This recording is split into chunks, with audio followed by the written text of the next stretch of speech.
புகழுக்குரிய தூய நற்கருணைக்கு. ஃபாதர், நற்கருணைக்கு முன்னாடி இந்த பாட்டை பாடி ஜெபிக்கிறாங்களே, இதுக்கு என்ன ஃபாதர் அர்த்தம்? வெரி குட் தம்பி, நல்லா கேட்ட கேள்வி, அருமையான கேள்வி. இந்த கேள்விக்கு நான் உங்களுக்கு பதில் சொல்றதுக்கு முன்னாடி நீங்க 2 பேருமா சேர்ந்து பாடினீங்க பார்த்தீங்களா, அதுக்கு நான் என்னுடைய பாராட்ட சொல்றேன். அழகா பாடினீங்க, வெரி குட். இந்த பாட்டை பாடி ஜெபிக்கும் பொழுதே நமக்குள்ள ஒரு தனி பக்தி உருவாகும், ஆண்டவர் மேலே ஒரு தனி விசுவாசம் உருவாகும், நம்பிக்கை உருவாகும். ஏன்னா நம்ம திருச்சபைக்கு மையமாக இருக்கிறதே இந்த நற்கருணை தான். சரியா? நற்கருணை இல்லாமல் ஒரு திருச்சபையே கிடையாது. ஒரு மரம் நேராக நிற்கணும்னா அதுக்கு என்ன தேவை? ஆணிவேர் தேவை. ஆணிவேர் நல்லா இருந்தால் தான் மரம் நேராக நிற்க முடியும். ஒரு மாட்டு வண்டி ஓடணும்னாக்க அதுக்கு எது முக்கியமானது? அச்சாணி. கரெக்டாக சொல்கிறீங்களே எல்லாம் பதிலாம். அந்த அச்சாணி சரியாக இருந்தால் தான் மாட்டு வண்டி கரெக்டாக ஓடும். அதே மாதிரி ஒரு திருச்சபைக்கு ஆணி வேறா அச்சாணியா இருக்கிறது எது அப்படின்னாக்க நற்கருணை தான். நற்கருணை இல்லாத திருச்சபை திருச்சபையே கிடையாது. நற்கருணை மீது இல்லாத நம்பிக்கை இல்லாத கிறிஸ்தவனும் கிடையாது. ஆக திருச்சபைக்கு மையமாக இருக்கக்கூடிய நற்கருணையை தான் ஒவ்வொரு ஆலயத்திலும் நடுவில் வச்சிருக்கிறாங்க.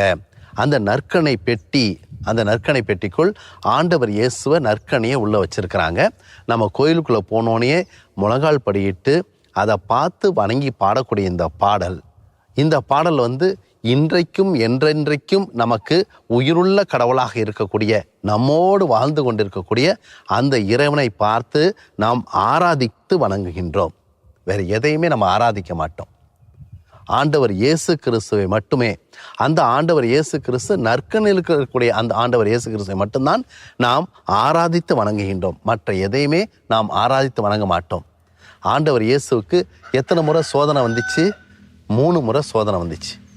அந்த 3 முறை அந்த சோதனையை பார்த்தோம்னா, ஒரு சோதனையில் சாத்தான் சொல்லுது என்னை தண்டனிட்டு வணங்க வேண்டும் என்று சொல்லுது. ஆனால் ஆண்டவர் இயேசு செய்யலை. நாம் சாத்தானை வணங்கக்கூடாது. யாரை வணங்க வேண்டும்?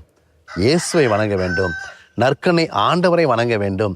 அந்த நற்கருணை ஆண்டவரை தான் நம்முடைய வாழ்வின் மையமாகவும் முதன்மையாக வைக்க வேண்டும் என்பதற்காகத்தான் ஒவ்வொரு ஆலயத்திற்குள்ளும் நாம் சென்ற உடனேயே முழங்கால் படியிட்டு இந்த பாடலை பாடி ஜெபித்து விட்டு நாம் ஜெபத்தை ஆரம்பிக்கின்றோம். இந்த பாடலை ஒவ்வொரு முறையும் நற்கருணை பெட்டிக்கு முன்னாடி நாம் முழங்கால் படியிட்டு பாடுகின்ற போதெல்லாம் என்ன தெரியுமா கிடைக்கும்? அந்த நற்கருணை ஆண்டவருடைய நிறைவான ஆசீர்வாதம் கிடைக்கும். சரியா? அடிக்கடி வாய்ப்பு கிடைக்கும் போதெல்லாம் கோயிலுக்கு போங்க, நற்கருணை ஆண்டவரை சந்தித்து அவருக்கு முன்னாடி முழங்கால் படிட்டு இந்த பாட்டை பாடுங்க. நற்கருணை ஆண்டவருடைய ஆசீர்வாதத்தை நிறைவாக பெறுங்க. இதே மாதிரி நிறைய கேள்வி கேளுங்கப்பா. அருமையாக கேட்குறீங்க, கேள்வியெல்லாம் சூப்பராக இருக்குது.